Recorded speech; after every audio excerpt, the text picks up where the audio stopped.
British. October 14, 1943.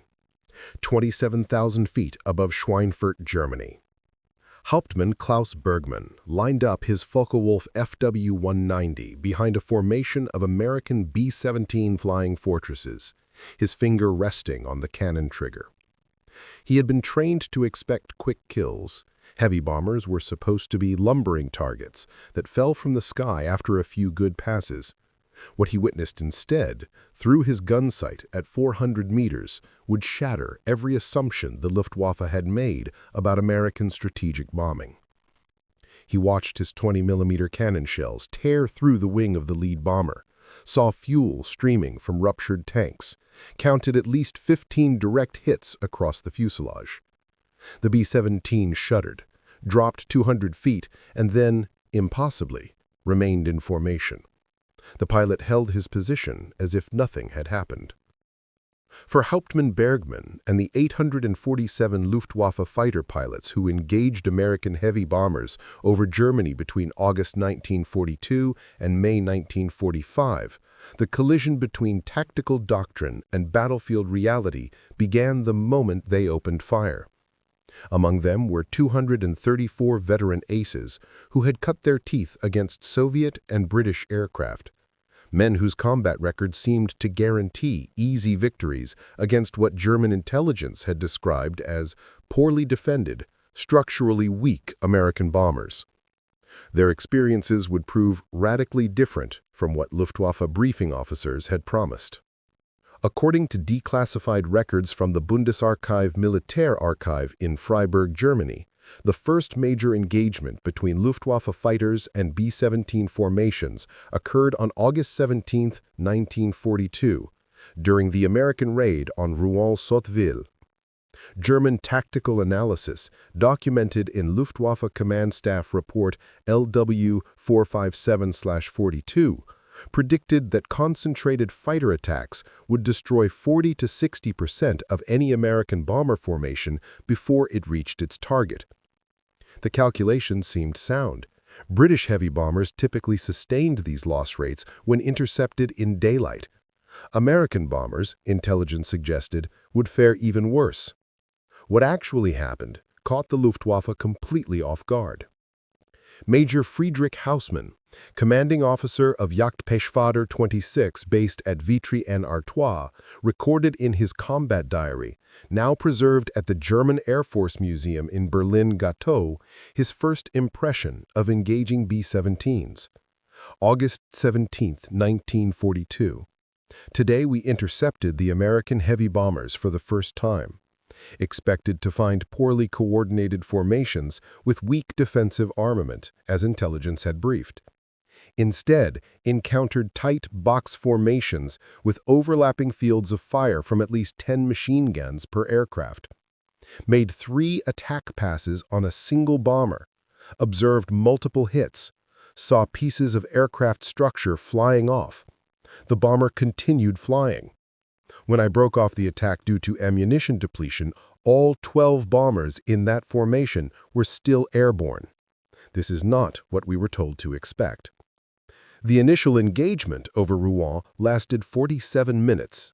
According to post-mission analysis filed by Luftflotte 3 headquarters and catalogued as After-Action Report AAR 167/42, German fighters made 127 documented attack passes against the American formation of 12 B-17Es. They claimed 4 bombers destroyed. American records confirmed only 2 aircraft lost, 1 to fighter attack, 1 to mechanical failure, unrelated to combat damage. The discrepancy was significant and troubling.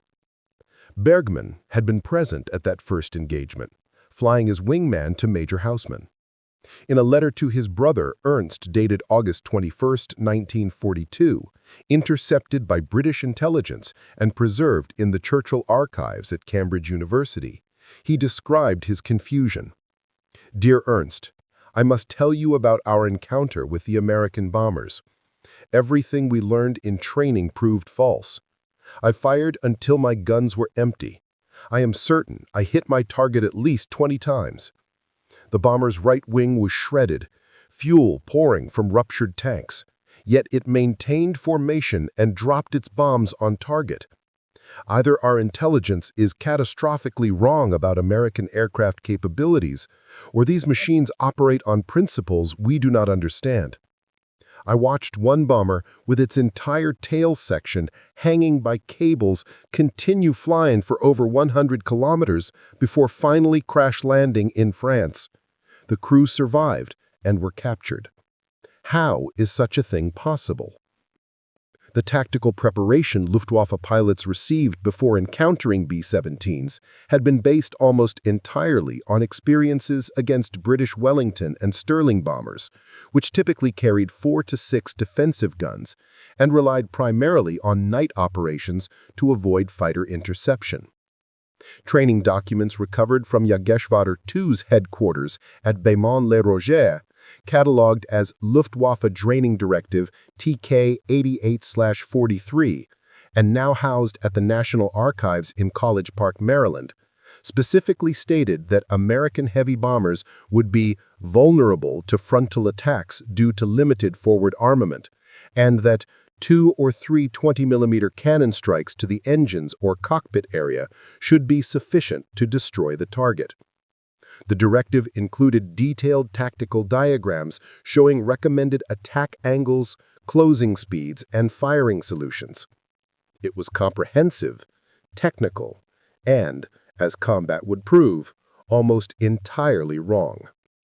Yet here was Hauptmann Bergmann, age 31, veteran of 127 combat missions over France and Russia, holder of the Iron Cross First Class, watching a B-17 absorb damage that would have destroyed any other aircraft he had ever fought. The cognitive dissonance wasn't merely tactical. It was fundamentally destabilizing to everything the Luftwaffe understood about aerial combat. Oberlieutenant Werner Schroer, who engaged B-17 formations during the Stuttgart raid of September 6, 1943, described his first attack in a letter later intercepted by Allied intelligence and preserved in the Combined Strategic Targets Committee archives at Maxwell Air Force Base, Alabama. I made my approach from 12 o'clock high, the textbook attack angle we practiced endlessly at Verneuchen. The formation's defensive fire was unlike anything I had experienced, not wild spraying like the Russians or scattered fire like the British, but disciplined, concentrated fire that created a wall of tracers. I fired a 3-second burst directly into the cockpit of the lead bomber from 300 meters. I saw my shells impact the windscreen and nose section. Glass shattered. I was certain I had killed the pilots. The bomber flew on. The formation did not waver. I made a second pass, targeting the engines. Hit the number 3 engine directly, saw it burst into flames. The propeller stopped. Still, the bomber continued. How is this possible? Either American bombers are built like tanks, or American crews are not human. I do not know which explanation disturbs me more. Schroer's experience was not unique. According to engagement reports compiled by the Luftwaffe Fighter Command and analyzed in the operational study Defense of the Reich, 1942 to 1944 by the U.S. Strategic Bombing Survey, German pilots consistently reported needing far more ammunition to down B-17s than tactical doctrine predicted. Where British heavy bombers might be destroyed with 40 to 60 cannon rounds, B-17s regularly absorbed 150 to 200 rounds and continued flying. The revelation of American engineering philosophy came in layers, each more psychologically jarring than the last. According to combat loss analysis prepared by the Luftwaffe Quartermaster General's Office in November 1943, preserved in National Archives Record Group 242, German pilots were reporting an average of 12 to 15 direct cannon hits required to bring down a B-17 compared to 3 to 4 hits for a British Halifax or 5 to 6 for a Lancaster. These weren't estimates or propaganda. They were based on gun camera footage, ammunition expenditure records, and debriefing reports from hundreds of engagements. The numbers were consistent, verified, and deeply troubling. Oberstarzt Colonel Heinrich Müller, Chief Medical Officer for Luftwaffe Fw, maintained detailed debriefing notes with returning fighter pilots that were later captured by American forces in 1945 and donated to the Smithsonian National Air and Space Museum. His entry from January 15, 1944, reveals the psychological impact on German aviators. Interviewed 18 pilots who engaged American bomber formations over Brunswick today. Consistent reports of what they describe as unkillable aircraft. One pilot, Lieutenant Carl Becker, age 23, fired all his ammunition, over 200 rounds of 20mm cannon and 1,200 rounds of 13mm machine gun, into a single B-17. He observed the right wing on fire, the tail section heavily damaged, one engine completely destroyed, the cockpit windscreen shattered, the bomber dropped out of formation but continued flying. Becker followed it for 20 kilometers, watching it descend toward Switzerland, certain it would crash at any moment. It did not.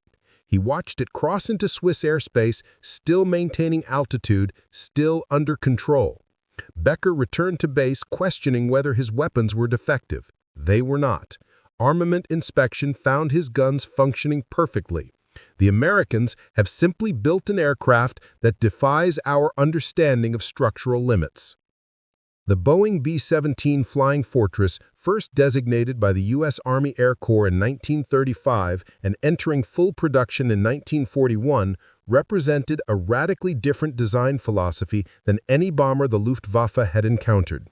Where European heavy bombers prioritized payload capacity and range above all else, accepting structural vulnerability as an acceptable trade-off, the B-17 sacrificed both payload and range to achieve unprecedented structural strength and defensive armament.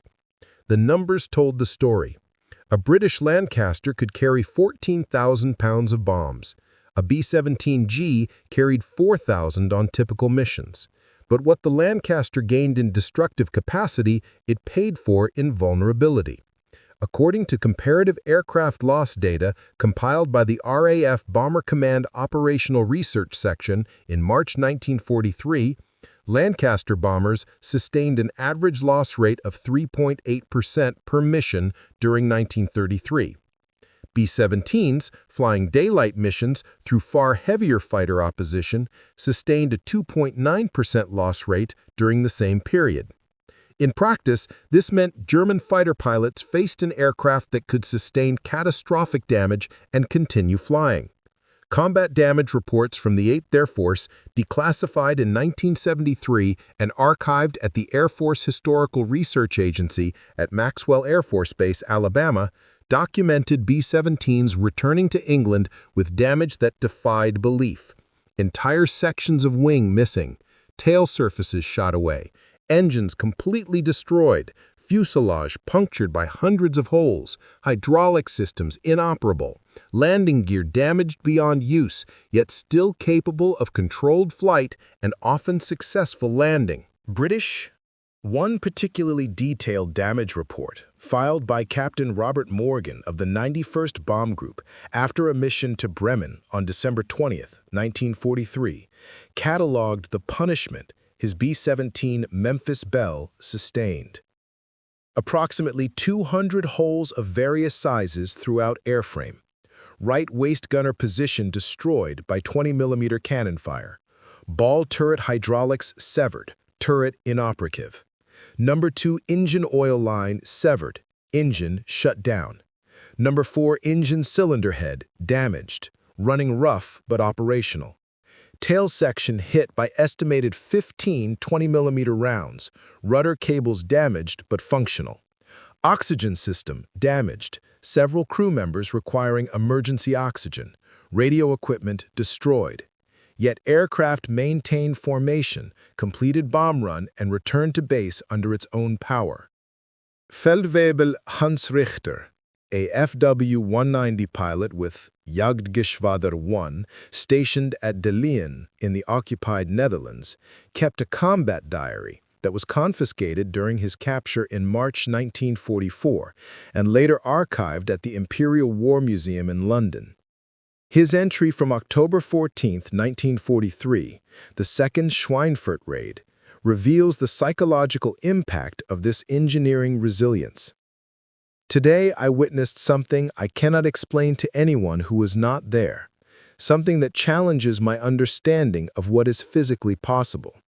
I attacked a fortress from the rear quarter, making 3 separate passes. I fired until my ammunition was completely exhausted, every last round. I counted 23 hits. I am certain of this number, as I have trained myself to count impacts during combat. The left elevator was hanging by cables, flapping uselessly in the airstream. The tail gunner was clearly dead, his position shattered and exposed to the elements. 2 engines were trailing black smoke. The horizontal stabilizer had holes large enough to see through. Yet when I broke away, unable to attack further, the aircraft maintained its position in formation. Not only did it continue flying, it continued functioning as a tactical unit, contributing its defensive fire to the formation. How do the Americans build machines that continue functioning when they should be falling from the sky in pieces? More importantly, what kind of men fly these machines, knowing what punishment they can endure and still continue the mission? Richter's question touched on something the Luftwaffe had not anticipated: the psychological dimension of American bomber crew resilience. German intelligence had focused almost entirely on technical specifications, aircraft performance, defensive armament, bomb load capacity. What they had failed to consider was the human element operating these machines. But structural resilience was merely the most visible layer of the revelation. Beneath it lay something more fundamentally challenging to Luftwaffe tactical doctrine: the American approach to defensive firepower and formation discipline. The B-17G model, which entered service in late 1943 and became the dominant variant over German skies, carried 13 .50 caliber M2 Browning machine guns positioned to provide overlapping fields of fire in virtually all directions. The defensive positions included twin guns in the top turret, twin guns in the ball turret mounted in the lower fuselage, twin guns in the tail position, single guns at both waist positions, a single gun in the radio room position, and, critically, twin guns in the new chin turret beneath the nose. That chin turret represented a direct response to Luftwaffe frontal attack tactics. Early B-17 models had been vulnerable to head-on attacks, as Luftwaffe intelligence correctly identified. But by late 1943, that vulnerability had been eliminated. Now, frontal attacks, still doctrinally preferred by the Luftwaffe, brought attacking fighters directly into the concentrated fire of the most heavily armed section of the aircraft. When flying in the combat box formation, a staggered arrangement of 18 to 21 aircraft in multiple altitude layers, designed by Colonel Curtis LeMay and refined through bitter combat experience, a tight formation could concentrate the defensive fire of over 200 machine guns on any attacking fighter approaching from any angle. Major Bergmann's combat report from the Schweinfurt raid, filed on October 15, 1943, and preserved in Luftwaffe operations records at the Bundesarchiv, captured this tactical shock with unusual candor. Made frontal attack on lead formation at 0947 hours as doctrine requires. Expected to exploit weak forward armament, as all our training emphasized this tactical approach. Instead encountered concentrated fire from at least 30 machine guns simultaneously, far more than our intelligence had led us to expect. The volume of fire was extraordinary, creating what appeared to be a solid wall of tracers. Lost my wingman, Lieutenant Steiner, on the first pass. His aircraft disintegrated under concentrated fire from multiple bombers. Observed no parachute. Aborted second attack when I observed 3 more fighters shot down in the space of 15 seconds by the same formation. The formation arranged bombers in a staggered box pattern across 3 altitude levels: lead element in the center, high element 500 feet above and offset, low element 500 feet below and offset. This arrangement ensured that any fighter attacking one bomber would be exposed to defensive fire from at least 4 to 6 other bombers simultaneously. Hauptmann Joseph Wormheller, a highly decorated pilot with 102 confirmed victories and commander of II/JG-2, gave a lengthy interview to Luftwaffe intelligence officer Major Heinrich Setz in December 1943. The interview was recorded and filed as document JG2/INT-447, later captured by Allied forces and preserved at the Air Force Historical Research Agency. Wormheller's observations revealed profound confusion about American strategic logic. The British bomb at night, scatter when we attack them, and attempt to evade through darkness and confusion. The Russians fly low and fast, using terrain and weather to avoid prolonged engagement. These tactics we understand. They are rational responses to fighter superiority, accepting reduced bombing accuracy in exchange for survival. But the Americans fly in broad daylight at 25,000 feet, where we can see them from 100 kilometers away. They maintain formation regardless of losses. They return to the same targets repeatedly despite devastating casualties. On December 13th, I watched a formation of 21 bombers lose 7 aircraft, over 70 men, in 20 minutes of sustained combat. The remaining 14 aircraft did not scatter, did not retreat, did not deviate from their bombing run by even a single degree. They held formation, closed ranks to fill the gaps left by lost aircraft, proceeded to the target through continued attack, dropped their bombs precisely on the assigned aiming point, and flew home through our continued attacks, maintaining the same disciplined formation. Either American commanders value their aircraft and crews far less than we value ours, accepting casualties that would be considered catastrophic and unsustainable in the Luftwaffe, or they understand something about strategic warfare that we have failed to comprehend. I find the second possibility more disturbing than the first. What do they know that we do not? The question was more profound than Wormheller perhaps realized. The American approach to strategic bombing represented not merely different tactics, but a fundamentally different understanding of how to employ air power in total war. The defensive armament proved equally revelatory when examined in detail. According to engagement analysis prepared by Major Hannes Trautloft, General der Jagdflieger, General of Fighter Forces, in February 1944, preserved in the Bundesarchiv, Luftwaffe fighters were experiencing unprecedented loss rates when attacking B-17 formations, rates that increased steadily throughout 1943 as American defensive tactics evolved. The standard frontal attack, approaching head-on at a closing speed exceeding 800 kilometers per hour, gave pilots approximately 1.8 seconds to aim and fire before being forced to break away to avoid collision. During those 2 seconds, the attacking pilot faced concentrated fire from potentially 40 to 50 machine guns if targeting the lead element of a tight formation. The mathematics were brutal. A B-17's .5 caliber machine gun fired 800 rounds per minute, approximately 13 rounds per second.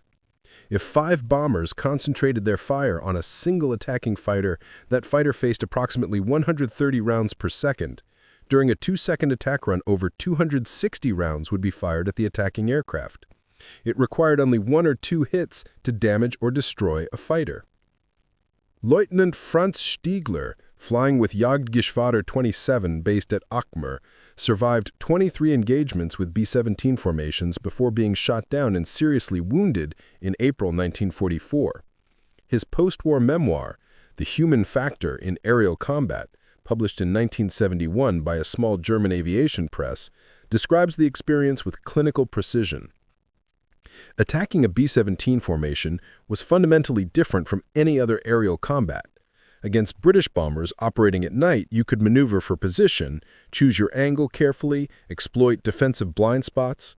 Against Soviet aircraft, you could use superior altitude, speed, or tactics to create favorable engagement conditions. Against the fortresses in their combat box formation during daylight, there were no good options. Every approach angle brought you into the defensive fire of multiple aircraft. If you attacked from behind, the safest option in terms of closure rate and aiming time, you faced the concentrated fire of tail gunners across the formation. And the tail position on a B-17 was exceptionally well armed and protected. If you attacked from the side, you exposed yourself to waist gunners, ball turret gunners, and top turret gunners, often from multiple aircraft simultaneously.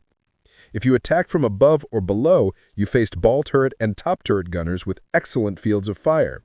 If you attacked from the front, the doctrinally preferred approach that offered the best chance of killing the pilots and disabling the aircraft with a single pass, you had less than 2 seconds to hit a target while potentially 50 machine guns tried to kill you. And even if you succeeded, even if you poured 20mm cannon fire directly into the bomber's nose section and were certain you had destroyed it, you would often see that bomber still flying an hour later, still in formation, still proceeding to the target.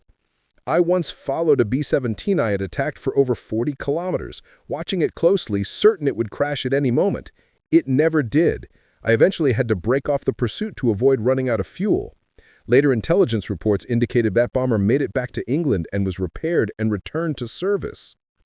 This war against the B-17 was much like the legendary fight between the British dreadnought and the infamous German battleship Bismarck.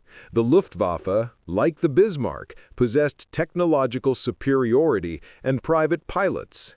However, ability is not the same as willingness to endure losses.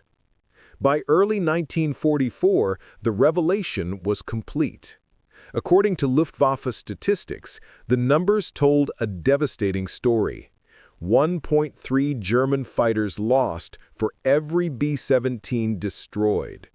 Germany produced 10,000 fighters in 1943. America produced 6,086 B-17s and lost only 1,063 to all causes. Even tactically favorable exchanges worked strategically against Germany. The psychological toll proved equally catastrophic.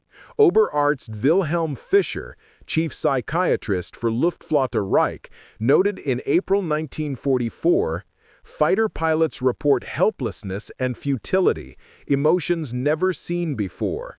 They hit targets repeatedly, observe damage, yet targets continue operating.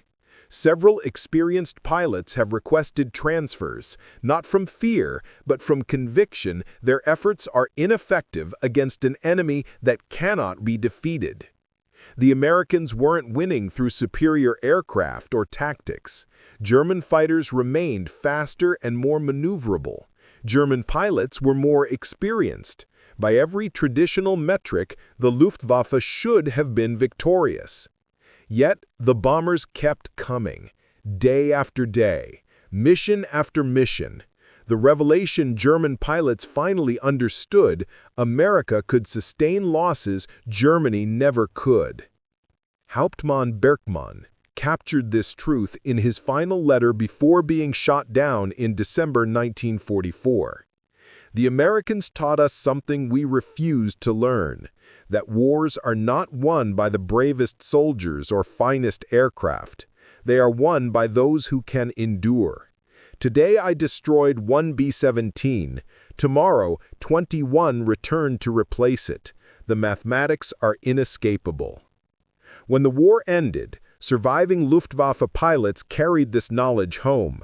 Of the 847 who engaged B-17s regularly, only 264 survived.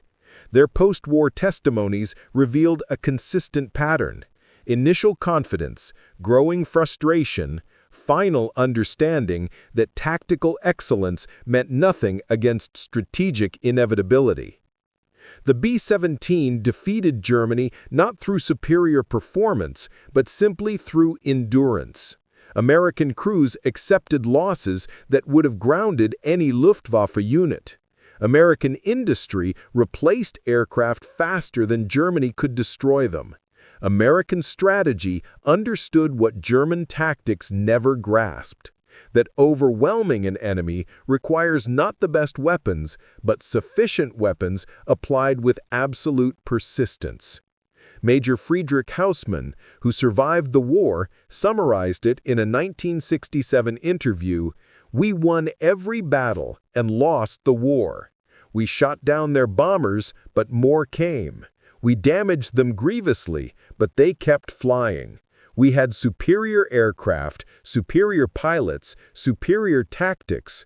What we lacked was the one thing that mattered: the capacity to sustain losses and continue. The Americans had that capacity, we did not. That was the entire war.